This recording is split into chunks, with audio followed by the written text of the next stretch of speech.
Hello दोस्तों। आज हम लोग हमारा पिछले लेक्चर को कंटिन्यू करते हुए आगे के सेक्शंस को डिस्कस करेंगे। हम लोगों ने लास्ट लेक्चर में सेक्शन नंबर 60 तक डिस्कस कर लिया था। एक बार फटाफट से डिस्कशन कर लेते हैं। 43 में हमारा शेयर कैपिटल था, 44 में मूवेबल प्रॉपर्टी, 45 में डिस्टिंक्टिव नंबर, 46 में हमारा शेयर सर्टिफिकेट पे कॉमन सील लगेगी, नहीं तो दो डायरेक्टर से साइन करवाएंगे, 47 में वोटिंग राइट्स, 48 में वेरिएशन ऑफ मेंबर्स राइट, 49 में कॉल्स की डिमांड यूनिफॉर्म बेसिस पे होगी। फिर उसके बाद कॉल्स इन एडवांस, फिर डिविडेंड की कैलकुलेशन पेड अप कैपिटल पे होती है। 52 में issue of shares at premium, 53 में issue of shares at discount, 54 में स्वेट इक्विटी शेयर्स, 55 में रिडम्पशन ऑफ प्रेफरेंस शेयर्स, 56 में हमारा transfer and transmission of shares, 57 में पर्सोनेशन, 58 में ट्रांसफर ट्रांसमिशन के अगेंस्ट में अपील कर सकते हैं, और 59 में rectification of register of member को चेंज करना, और 60 में पब्लिकेशन ऑफ शेयर कैपिटल जो हमारे सिलेबस में नहीं था। सिलेबस में हमारे कौन कौन से सेक्शन नहीं है? 44, 45 और 60। ठीक है, चलो आओ आगे का डिस्कस करते हैं। 61 से लेके 70 का डिस्कशन है यहाँ पे, जिसमें हम शेयर कैपिटल को क्या करने वाले हैं? ऑल्टर। सबसे पहले हम लोग पढ़ने वाले हैं मेरे बच्चे सेक्शन नंबर 61। 61 किसका होता है? Power of limited company to alter its share capital, यानी कि कंपनी की पावर किस चीज में कि वो शेयर कैपिटल को क्या कर सकती है? चेंज। कंपनी की पावर कि वो शेयर कैपिटल को क्या कर सकती है? ऑल्टर। तो अगर एक कंपनी अपनी कैपिटल को ऑल्टर करना चाहती है तो सुनना, ऑल्टर का मतलब होता है चेंज करना। इंक्रीज, कांस्टेंट, डिक्रीज, तीनों सिचुएशन। सर इंक्रीज समझ में आ गया, डिक्रीज समझ में आ गया, कांस्टेंट क्या है वही डिस्कशन करना है। शेयर कैपिटल, यहां पे शेयर कैपिटल का मतलब है ऑथोराइज शेयर कैपिटल। इस सेक्शन में हम ऑल्ट्रेशन करने वाले हैं कंपनी की ऑथोराइज शेयर कैपिटल में। ऑथोराइज शेयर कैपिटल चार चीजों से मिलके बनी हुई है, जैसे 1 lakh equity shares at the rate ₹10 each equals to 10 lakh रुपए। कंपनी की शेयर कैपिटल चार चीजों से मिलके बनी हुई है। Authorise capital: number of shares, type of shares, face value, total amount. Total amount 10 lakh, face value 10 रुपए, type of shares equity shares हैं, और 1 लाख नंबर ऑफ शेयर्स। इन चारों में से कहीं पे भी चेंज हो जाए, इन चारों में से कहीं भी चेंज हो जाए तो उसको बोलते हैं ऑल्ट्रेशन इन शेयर कैपिटल। ऑल्ट्रेशन, बदलाव करना। इन चारों में से कहीं पे भी बदलाव कर दो। जैसे कंपनी अपनी ऑथराइज कैपिटल को इंक्रीज करना चाहती है, जैसे 1 लाख इक्विटी शेयर्स 10 लाख रुपए की है, 5 लाख से शेयर्स बढ़ा दिए। तो मुझे बताओ 5 लाख से शेयर्स बढ़ा देंगे तो 1 लाख, सॉरी 5 लाख नहीं, 50,000 शेयर्स बढ़ा देते हैं तो 1 लाख शेयर्स थे, अब कितने हो जाएंगे? 1,50,000 इक्विटी शेयर्स। कितने रुपए का एक? 10 रुपए का एक, तो कितने रुपए हो गए? 15 लाख। देखो 15 लाख कहां कहां चेंज आया? 15 लाख और नंबर ऑफ शेयर्स, दो जगह चेंज आ गया। मैंने बोला कम से कम एक जगह भी चेंज हो जाए तो क्या बोलेंगे? ऑल्ट्रेशन इन शेयर कैपिटल। दूसरा है कंसोलिडेट कर देना।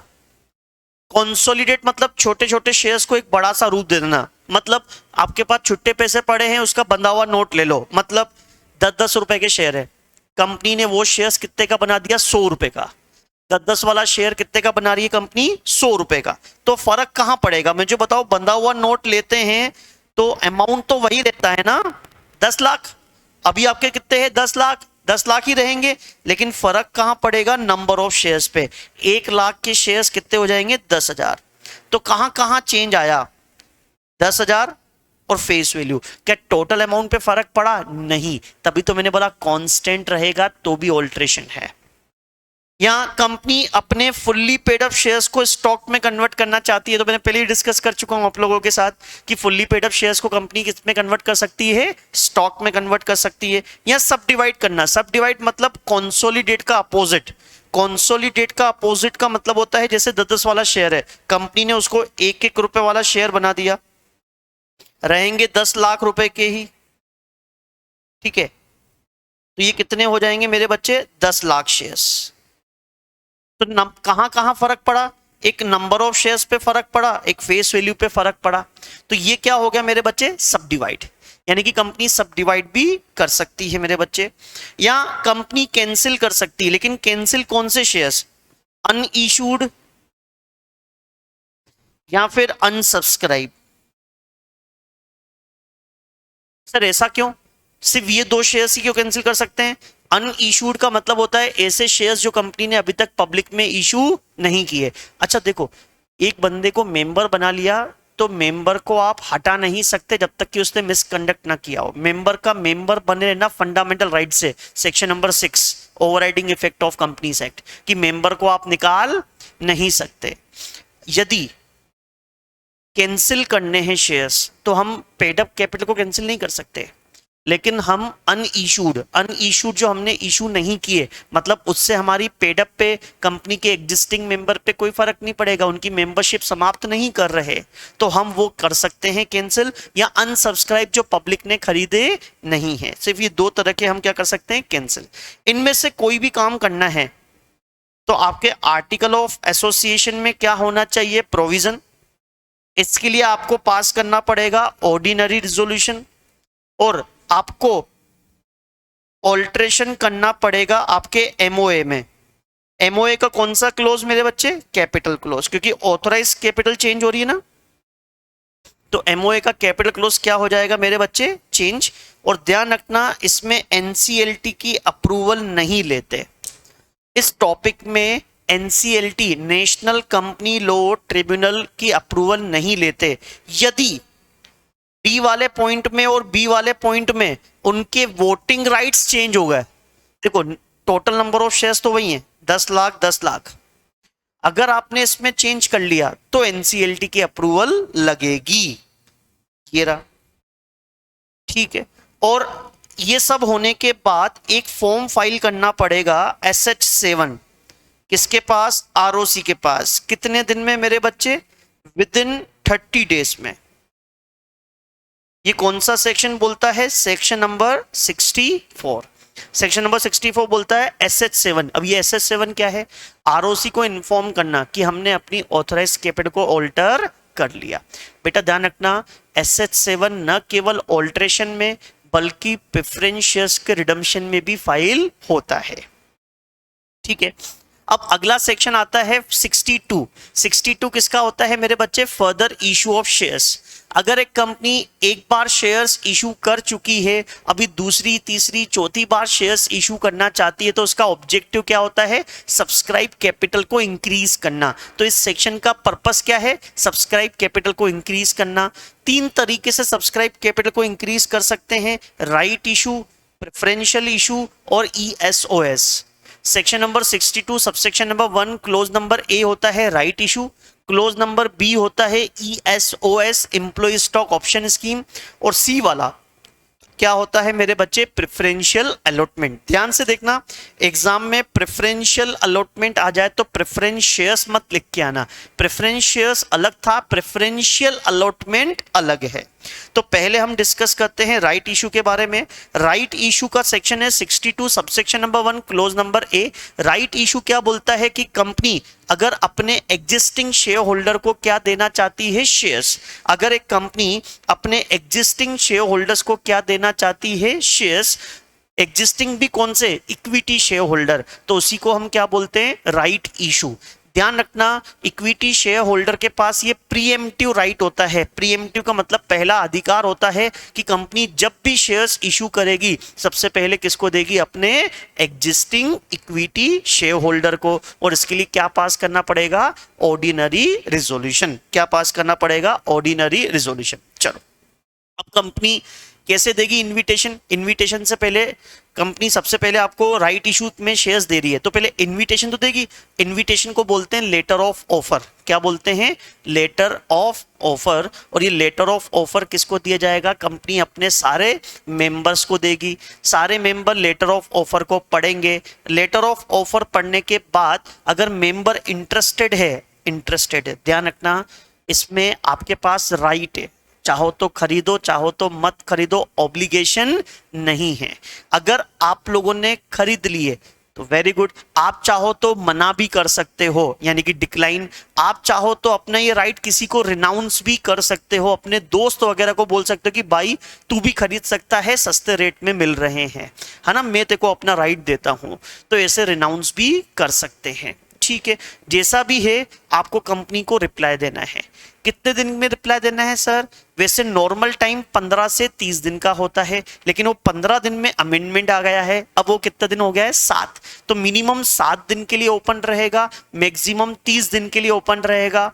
ठीक है, क्या 7 दिन से कम के लिए ओपन कर सकते हैं? यस, प्राइवेट कंपनी कर सकती है यदि 90%, देखो बुक में तो 15 डेज और 30 डेज लिखा हुआ है, लेकिन नीचे बोल दिया कि अब ये टेन्योर कितना हो चुका है? 7 दिन का हो चुका है। अगर आपने विद इन टाइम पीरियड में रिप्लाई नहीं दिया तो डिक्लाइन माना जाएगा, मना माना जाएगा कि आपने। ठीक है सर, फिर तो कंपनी के पास शेयर्स बच जाएंगे। हाँ, कंपनी उन शेयर्स को क्या कर देगी? डिस्पोज ऑफ कर देगी, ताकि शेयर होल्डर और कंपनी के फेवर में हो, उनके साथ गलत ना हो, उनके अगेंस्ट में ना हो। बोलो आया। और प्राइवेट कंपनी 7 दिन से कम के लिए भी ओपन कर सकती है, 90% क्या मिल जाए? कंसेंट। ये हो गया हमारा राइट इशू। एक होता है ईएसओएस। ईएसओएस में क्या होता है मेरे बच्चे? कंपनी अपने एम्प्लॉइज को ऑप्शन देती है, यानी कि कंपनी उनको पहले ऑप्शन ग्रांट करती है। ऑप्शन ग्रांट करने का मतलब क्या होता है? कंपनी को पैसे की जरूरत है, देखो डिपेंड है कंपनी को कितने रुपए की जरूरत है। जरा से पैसे की जरूरत है तो ईएसओएस, थोड़ा ज्यादा पैसा चाहिए होता है तो राइट इशू, और ज्यादा पैसा चाहिए होता है तो प्रेफरेंशियल, और ज्यादा चाहिए तो आईपीओ। ठीक है, तो ध्यान रखना, ईएसओएस में कंपनी अपने एम्प्लॉइज को बुलाती है, एम्प्लॉइज को बोलती है कि भाई देखो कब तक तुम एम्प्लॉय बने रहोगे, तुम कंपनी के मालिक बनो, हमारी कंपनी के शेयर्स खरीदो। तो ध्यान रखना, उनमें से जो एम्प्लॉय बोलते हैं यस वी आर एग्री, हम कंपनी के शेयर्स खरीदना चाहते हैं, तो उसको बोलते हैं ग्रांटिंग ऑफ ऑप्शन। क्या बोलते हैं मेरे बच्चे? कि कंपनी ने उनको ऑप्शन ग्रांट कर दिया। अब इसमें फायदा क्या होता है सुनना, इसमें आप लोगों को शेयर्स कम रेट में मिलता है। शेयर्स की प्राइस क्या रहती है? थोड़ी सी कम रहती है।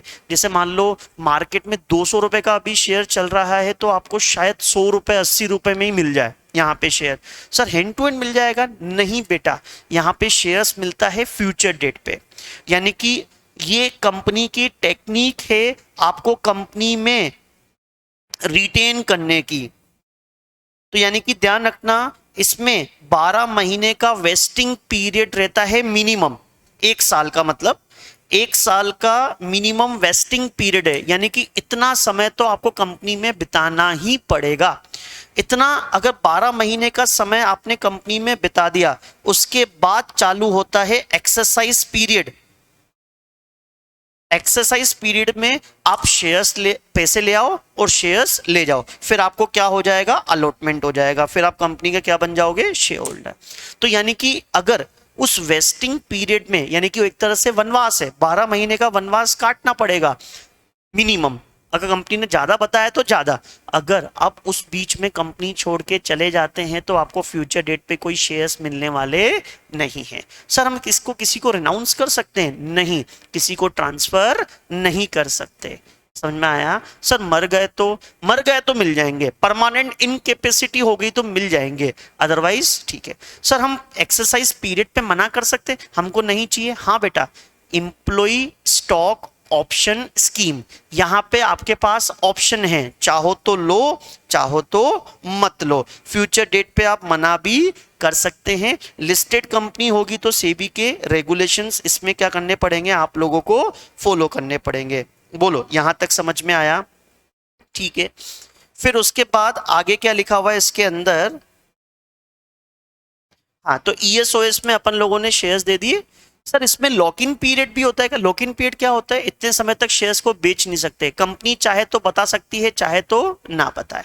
प्राइसिंग कंपनी फ्रीली डिसाइड कर सकती है कितने रुपए में शेयर्स देना है, कंपनी के ऊपर डिपेंड है, कोई लॉक इन पीरियड नहीं है, लेकिन कंपनी चाहे तो बता सकती है मेरे बच्चे, में है वहां पे, चाहो तो बताओ चाहो तो मत बताओ। ठीक है, तीसरा ऑप्शन है मेरे बच्चे प्रेफरेंशियल अलॉटमेंट। अभी प्रेफरेंशियल अलॉटमेंट क्या होता है सुनना, अगर एक कंपनी अपने शेयर्स किसी स्पेसिफिक ग्रुप को देती है, प्रेफरेंशियल अलॉटमेंट में शेयर्स स्पेसिफिक ग्रुप को दिए जाते हैं। सर स्पेसिफिक ग्रुप को देंगे तो प्राइवेट प्लेसमेंट, हाँ, तो इसके ऊपर सेक्शन नंबर 42 भी लग जाएगा, यानी कि प्रेफरेंशियल अलॉटमेंट पे 42 भी लगेगा।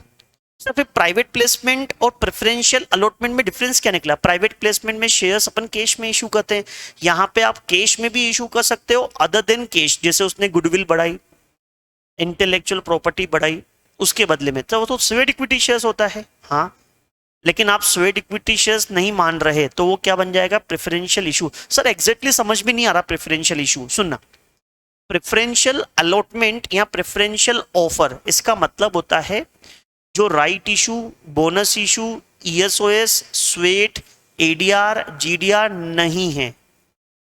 यानी कि एक कंपनी है अपने एग्जिस्टिंग इक्विटी शेयर होल्डर को दे रही है, लेकिन कंपनी बोलती है हम राइट इशू के सेक्शन को फॉलो नहीं करेंगे, तो उसको उसके ऊपर कौन सा लग जाएगा? Preferential allotment. अगर जो भी इशू ला रहे हो आप किसी रेस्पेक्टिव सेक्शन में कवर नहीं हो रहे तो ये आपके ऊपर कवर कर लेगा। तो यहां पे हम शेयर्स कैश में भी दे सकते हैं अदर देन कैश में भी, और इसके लिए क्या पास करना पड़ता है? स्पेशल रेजोल्यूशन, तब जाके कंपनी दे पाती है।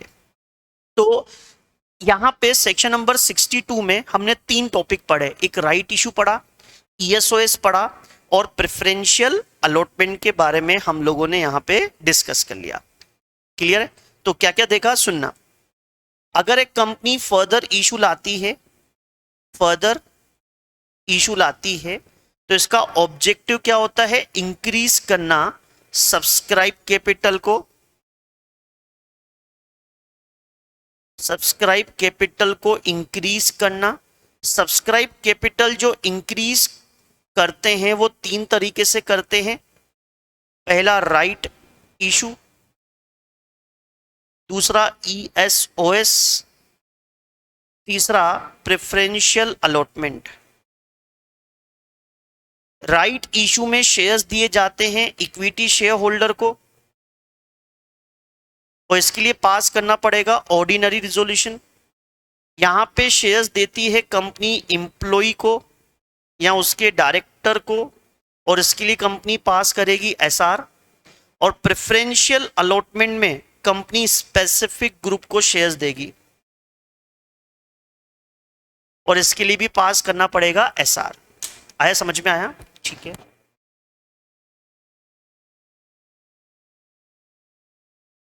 अगर अदर देन कैश में इशू कर रहे हैं तो उसकी वैल्यूएशन किससे करवाई जाएगी? रजिस्टर्ड वैल्यूअर से। ठीक है, ये हो गया। अब ध्यान देना इधर, ये when share capital automatically increase, मतलब सही तो टॉपिक तो ये है, सुनना क्या बोलता है। अगर आप डिबेंचर वालों को या लोन वालों को पेमेंट करने में सक्षम नहीं हैं और गवर्नमेंट ने बोल दिया उन डिबेंचर को या लोन को इक्विटी शेयर्स में कन्वर्ट कर दो, तो गवर्नमेंट ने अगर पब्लिक इंटरेस्ट में कहा है तो आपकी चाहे इच्छा हो चाहे ना हो उस लोन के अमाउंट को, डिबेंचर के अमाउंट को इक्विटी शेयर्स में कन्वर्ट करना पड़ेगा। फिर आपको कोई सेक्शन फॉलो करने की जरूरत नहीं, आपकी ऑथराइज कैपिटल अपने आप क्या हो जानी चाहिए? इंक्रीज। मतलब वो जो पीछे सेक्शन पढ़ के है 61, वो फॉलो करने की जरूरत नहीं है। तो यानी कि अगर गवर्नमेंट ने पब्लिक इंटरेस्ट में कहा है कि लोन के अमाउंट को, डिबेंचर के अमाउंट को इक्विटी शेयर्स में कन्वर्ट कर दो, तो हम उसको किस में कन्वर्ट कर देंगे मेरे बच्चे? इक्विटी शेयर्स में कन्वर्ट कर देंगे। इस तरह से हम लोगों को जो ऑटोमेटिकली शेयर्स इंक्रीज होंगे इसमें हमको कोई कंप्लेंट्स करने की जरूरत नहीं है, किंतु एक फॉर्म जरूर फाइल करना पड़ेगा आरओसी के पास। कौन सा फॉर्म? SH7। याद करो SH7 3 जगह जाता है, ऑल्ट्रेशन इन शेयर कैपिटल, एक इस वाले केस में और एक रिडम्पशन ऑफ प्रेफरेंस में। ये सेक्शन नंबर 64 बोलता है। बोलो आया समझ? सर ये तो एक तरह से एनसीएलटी की, सॉरी ये तो सेंट्रल गवर्नमेंट की जबरदस्ती है, जबरदस्ती ऑर्डर पास कर दिया कि भाई तुम एक काम करो, इसको किस में कन्वर्ट कर दो, किस में कन्वर्ट कर दो इस चीज को, कि आप लोग इस चीज को कन्वर्ट कर दो इक्विटी शेयर्स में। ठीक है, लेकिन आप चाहो तो इसके अगेंस्ट में अपील कर सकते हो एनसीएलटी को, आप इसके अगेंस्ट में अपील कर सकते हो। किसको अपील कर सकते हो? एनसीएलटी को। कितने दिन में अपील कर सकते हो? 60 डेज में, ठीक है, जब से ऑर्डर पास हुआ। फिर उसके बाद जो ऑर्डर आ जाए देख लेंगे। तो इस तरह से ऑथराइज कैपिटल कंपनी की अपने आप उतने अमाउंट से इंक्रीज हो जाएगी जितना डिबेंचर उसमें हो जाएगा, और एमओए भी उसके अनुसार क्या हो जाएगा? चेंज। अगला सेक्शन है 63। 63 क्या बोलता है? Bonus shares. क्या कंपनी अपने शेयर होल्डर्स को फ्री ऑफ कॉस्ट में शेयर्स इशू कर सकती है क्या? हाँ, कंपनी अपने शेयर होल्डर्स को फ्री ऑफ कॉस्ट में शेयर्स इशू करती है, जिसको अपन क्या बोलते हैं? Bonus shares. बोनस शेयर्स कब इशू किए जाते हैं? जब कंपनी के शेयर्स क्या हो मेरे बच्चे? Fully paid up. Fully paid up bonus, fully paid up share holders को ही क्या इशू किए जाते हैं मेरे बच्चे? बोनस शेयर्स इशू किए जाते हैं। और किसको दिए जाते हैं? कंपनी के एग्जिस्टिंग इक्विटी शेयर होल्डर को। किस में से देते हैं? बोनस शेयर्स के लिए सीआरआर, सीआरआर का तो एक्सक्लूसिव यूज है बोनस शेयर्स इशू करना। सिक्योरिटीज प्रीमियम अकाउंट में से दिया जाता है, और किस में से दिया जाता है? फ्री रिजर्व में से दिया जाता है, ठीक है। रीवैल्यूएशन रिजर्व को यूज नहीं करते। तो इसमें तो नॉर्मल याद करना है कि कंपनी अपने शेयर होल्डर्स को फ्री ऑफ कॉस्ट में क्या इशू करती है? बोनस शेयर्स इशू करती है। और पैसा कहां से आता है ये मैंने आप लोगों को बता दिया। एओए में प्रोविजन होना चाहिए, ऑर्डिनरी रिजोल्यूशन पास करना पड़ेगा, कंपनी ने कभी भी फिक्स डिपॉजिट का पेमेंट करने में डिफॉल्ट नहीं किया हो, एम्प्लॉइज को ग्रेचुइटी बोनस इसका पेमेंट करने में डिफॉल्ट नहीं किया हो। समझ में आया? अगर कंपनी के कुछ शेयर्स पार्टली पेडअप हैं तो उनको पहले क्या करना पड़ेगा? फुल्ली पेडअप करना पड़ेगा। और अगर एक बार आपने अनाउंस कर दिया बाय बोनस के बारे में तो बाद में विड्रॉ नहीं कर सकते। और एक बात और ध्यान रखना, डिविडेंड की जगह पे कभी भी बोनस शेयर्स अनाउंस, अगर आपने डिविडेंड का बोला है तो डिविडेंड ही दो। सर डिविडेंड भी फ्री में देते हैं, बोनस भी फ्री में, तो की दिक्कत क्या है? डिविडेंड कैश में जाता है, बोनस काइंड में जाता है, इसलिए डिविडेंड की जगह पे बोनस शेयर्स नहीं दे सकते, ठीक है। और 64 तो मैंने आप लोग को पढ़ा ही दिया। 64 सेक्शन क्या बोलता है? सेक्शन नंबर 64 बोलता है मेरे बच्चे कि एसेट 7 फाइल करना पड़ेगा 3 सिचुएशन में, जब शेयर कैपिटल को ऑल्टर करेंगे, दूसरा रिडम्पशन ऑफ प्रेफरेंस शेयर्स, तीसरा वो सेंट्रल गवर्नमेंट ने ऑर्डर पास किया हो। इन 3 सिचुएशन में एसेट 7 हमको फाइल करना पड़ता है। नहीं किया 30 दिन के अंदर तो आपके ऊपर 500 रुपए रोज के हिसाब से क्या लग जाएगी? पेनाल्टी। अगला सेक्शन है 66। 66 किसका होता है मेरे बच्चे? Reduction in share capital. क्या कंपनी अपनी शेयर कैपिटल को रिड्यूस कर सकती है? क्या कंपनी अपनी शेयर कैपिटल को रिड्यूस कर सकती है? हाँ मेरे बच्चे, कंपनी अपनी शेयर कैपिटल को रिड्यूस कर सकती है, ठीक है।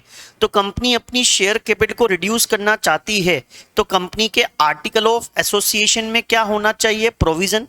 इसके लिए कंपनी कौन सा रिजोल्यूशन पास करेगी? स्पेशल। और किसकी अप्रूवल लेनी पड़ेगी? NCLT, national company law tribunal की क्या लेनी पड़ेगी? अप्रूवल, ठीक है। अब सबसे पहले ध्यान रखना, रिडक्शन कम करना। शेयर कैपिटल मतलब ऑथराइज के अलावा। सर ऑथराइज के अलावा क्यों? क्योंकि ऑथराइज को अगर कम करना है, ऑथराइज कैपिटल को यदि कम करेंगे तो उसके ऊपर तो सेक्शन नंबर 61 लगेगा। तो ऑथराइज के अलावा कोई दूसरी कैपिटल कम करते हैं तो जाके उसको बोलेंगे रिडक्शन इन शेयर कैपिटल। और उसके लिए क्या पास करना पड़ेगा? एसआर। और एनसीएलटी की क्या लेनी पड़ेगी? अप्रूवल। सर रिडक्शन कैसे कैसे कर सकते हैं?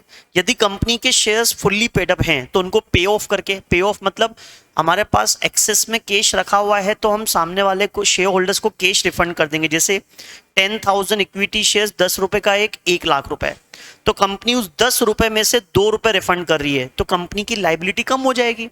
लाइबिलिटी साइड में शेयर कैपिटल आता है, मतलब मैंने आप लोगों से 10 रुपए लिए हैं, 2 रुपए लौटा दूंगा तो मेरे ऊपर लाइबिलिटी कितनी बची? 8। तो फेस वैल्यू क्या हो गई? कम। तो पे ऑफ करके भी, यानी कि कैश में पैसा रिफंड करके भी हम अपनी शेयर कैपिटल को रिड्यूस कर सकते हैं, या फिर कंपनी की असेट्स को कैपिटल से राइट ऑफ करके। जैसे मान लो फिक्स असेट्स है, फिक्स असेट्स में मान लो कुछ ऐसी असेट्स है जो अनरिप्रेजेंट है, या फिर कंपनी के असेट साइड में P&L लिखा हुआ है, यानी कि डेबिट बैलेंस लॉस, तो कंपनी उस लॉस को कैपिटल से राइट ऑफ करना चाहती है, तो कैपिटल क्या हो जाएगी, कम हो जाएगी मेरे बच्चे। यहाँ गुडविल, ये सब चीजें आप इंटरनल रिकंस्ट्रक्शन अकाउंट में करते हैं बेटा, तो इसको क्या बोलते हैं, रिडक्शन। या कंपनी के शेयर्स पार्टली पेड अप है, तो पार्टली पेड अप शेयर्स में क्या होता है मेरे बच्चे, दो तरह से रिड्यूस कर सकती है, reduce the liabilities of member, extinguish the liability of member. यानी कि कंपनी अपने मेंबर्स की लाइबिलिटीज को क्या कर सकती है, रिड्यूस, या मेंबर्स की लाइबिलिटी को एक्सटिंग्विश। कैसे देखना, 50,000 इक्विटी शेयर, 10 रुपए का एक, 6 रुपीज पेड अप, कितना अनपेड है मेरे बच्चे, 4। तो 4 रुपए यहाँ पे मेरे बच्चे अनपेड है, तो कंपनी ने क्या करा, 10 रुपए की फेस वैल्यू का शेयर 8 रुपए का कर दिया। पहले आपकी लाइबिलिटी 4 रुपए थी, 10 माइनस 6 इक्वस टू 4, अब फेस वैल्यू ही कम हो गई, 8 माइनस 6 इक्वस टू 2, अब आपकी लाइबिलिटीज क्या हो गई, रिड्यूस। तो ये भी रिडक्शन इन शेयर कैपिटल है। सर कौन सी कैपिटल कम हो रही है यहाँ पे, आप बताओ कौन सी कैपिटल कम हो रही है मेरे बच्चे, क्योंकि पेडअप कैपिटल तो उतनी ही रहेगी, देखो 3 लाख की 3 लाख ही है, तो यहाँ पे कंपनी की अनकोल्ड कैपिटल कम हो रही है, कंपनी की अनकोल्ड कैपिटल कम हो रही है। या एक्सटिंग्विश, कंपनी ने शेयर्स की फेस वैल्यू 6 रुपए बना दी, तो उसकी लाइबिलिटी क्या हो गई, 0। तो ये सब तरीकों से कंपनी क्या कर सकती है, रिडक्शन कर सकती है। और रिडक्शन के प्रोविजन क्या है, सबसे पहले आर्टिकल ऑफ एसोसिएशन में प्रोविजन, कंपनी बोर्ड मीटिंग में क्या पास करेगी, बीआर, जनरल मीटिंग में क्या पास करेगी, एसआर, और एसआर है तो कौन सा फॉर्म फाइल करेगी, एमजीटी 14। और किसकी अप्रूवल ली जाएगी मेरे बच्चे, NCLT, national company law tribunal की अप्रूवल। कैसे लेंगे, कंपनी सबसे पहले एप्लीकेशन भेजेगी एनसीएलटी के पास, कौन से फॉर्म में, आरएससी 1 में। कौन से फॉर्म में एप्लीकेशन भेजेगी, आरएससी 1 में। और एनसीएलटी उसकी कॉपी किस किस को देगा, central government, ROC, creditor, SEBI. SEBI के पास कब, जब कंपनी लिस्टेड हो। और सेंट्रल गवर्नमेंट की पावर किसके पास है, आरडी। और इनको मौका दिया जाएगा 3 महीने का, कि आप 3 महीने में ऑब्जेक्शन रेस कर सकते हैं। अगर इनमें से किसी का भी कोई ऑब्जेक्शन नहीं आया तो एनसीएलटी क्या पास कर देगा, ऑर्डर, और ऑर्डर की कॉपी हम किसको फाइल कर देंगे, आरओसी को। तो इस तरह से हम रिडक्शन कर सकते हैं। अब ध्यान से देखना, एग्जाम में एक क्वेश्चन बन सकता है, क्या रिडक्शन और डिमिनिशिंग इन शेयर कैपिटल में डिफरेंस है। डिमिनिशिंग इन शेयर कैपिटल से आप क्या समझते हैं, क्या ऐसा भी कोई रिडक्शन होता है जिसमें एनसीएलटी की अप्रूवल नहीं लगती। तो ध्यान रखना मेरे बच्चे, हाँ ऐसा भी रिडक्शन होता है जिसमें एनसीएलटी की अप्रूवल नहीं लगती। ऐसा कौन सा रिडक्शन है मेरे बच्चे, उसको बोलते हैं डिमिनिशिंग इन शेयर कैपिटल। क्या बोलते हैं मेरे बच्चे उसको, डिमिनिशिंग इन शेयर कैपिटल। तो डिमिनिशिंग ऐसा रिडक्शन है जिसमें हमको अप्रूवल लेने की जरूरत नहीं है, जिसमें हमको अप्रूवल लेने की जरूरत नहीं है एनसीएलटी की। तो ऐसा कौन कौन सा है, कैंसिलेशन ऑफ शेयर कैपिटल, याद करो, ऑल्ट्रेशन इन शेयर कैपिटल में 5वां पॉइंट कि कंपनी अनइशूड अनसब्सक्राइब को कैंसिल कर सकती है, तो वहां पे तो ऑथराइज कम हो रही थी। और एनसीएलटी की अप्रूवल कब लेते हैं, जब ऑथराइज के अलावा कम हो तो जाके, तो वहां पे तो अलावा तो कम हो ही नहीं रही थी, तो इसलिए हमको एनसीएलटी की अप्रूवल लेने की जरूरत नहीं है। Redemption of preference shares, redemption of preference shares में भी हमको एनसीएलटी की अप्रूवल लेने की जरूरत नहीं है, 55 में लिखा हुआ है। सर क्यों नहीं है, क्योंकि यहाँ पे टोटल कैपिटल के ऊपर फर्क नहीं पड़ता, सीआरआर क्रिएट हो जाता है, CRR same buyback CRR create हो जाता है, टोटल कैपिटल पर फर्क नहीं पड़ता, कमी नहीं होती है। 230 होता है कॉम्प्रोमाइज अरेंजमेंट, अगर कंपनी कॉम्प्रोमाइज अरेंजमेंट करती है तो एनसीएलटी की अप्रूवल लगती है बेटा। तो जब वहां पे कॉम्प्रोमाइज अरेंजमेंट मर्जर अमलगमेशन में एनसीएलटी की अप्रूवल ले चुके हो तो क्या रिडक्शन के लिए अलग से एनसीएलटी की अप्रूवल, नहीं, बिल्कुल नहीं। फॉरफिचर और सरेंडर ऑफ शेयर्स में भी हमको एनसीएलटी की अप्रूवल लेने की जरूरत नहीं है।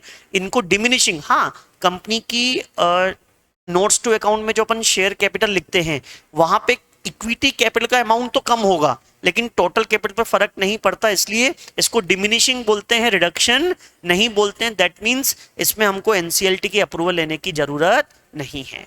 तो आज हम लोगों ने सेक्शन नंबर 61 से लेके 66 तक कंप्लीट करा। आप इसका रिवीजन कीजिए, इसके आगे के सेक्शन हम नेक्स्ट लेक्चर में रिकॉर्ड करेंगे। Thank you so much.